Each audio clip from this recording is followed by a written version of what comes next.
Elisabeth II à Londres.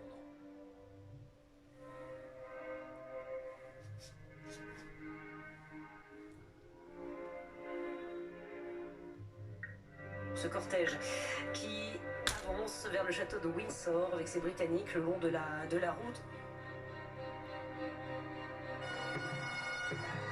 Et comme à Londres et comme sur tout le chemin qui a amené le cercueil de la reine dans sa dernière demeure, le château de Windsor, on est frappé par la foule silencieuse.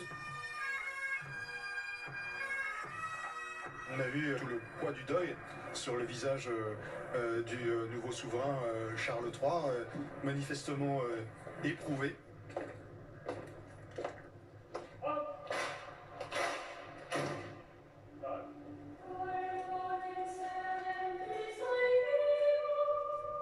Voilà, on va lui remettre ses couleurs qu'il va déposer sur le cercueil de la reine avant qu'on procède à cette fameuse cérémonie de la canne qui est brisée. Le cercueil va descendre dans le caveau. En fait, elle va rejoindre celui qui était son époux, Philippe. Thus, it hath pleased Almighty God.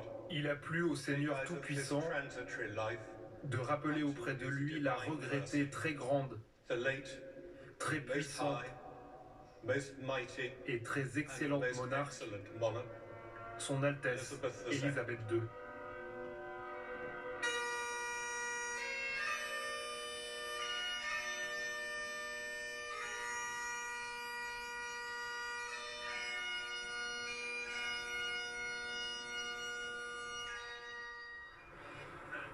Et la cérémonie privée a lieu en ce moment à Windsor. Thomas, il est intéressant de voir que la famille royale communique sur ce moment à sa façon, via une photo d'archive. Oui, une photo qui vient d'être diffusée sur les réseaux sociaux du palais de Buckingham. Une photo qui est tout un message, puisque c'est une photo qui nous explique que la reine rejoint ses parents, sa sœur et son époux, le prince Philippe, dans cette chapelle où ils vont être tous inhumés. Et regardez cette photo, c'est en fait une photo des fiançailles, à l'occasion des fiançailles du prince Philippe et de la princesse Elisabeth. Elisabeth est assise à gauche et le prince Philippe est au-dessus d'elle sur cette banquette. Il faut savoir que Elisabeth, ses parents George VI et la reine Elisabeth, puisqu'elle portait le même prénom, ainsi que Margaret, étaient très proches. Ils s'appelaient ils disaient toujours nous quatre.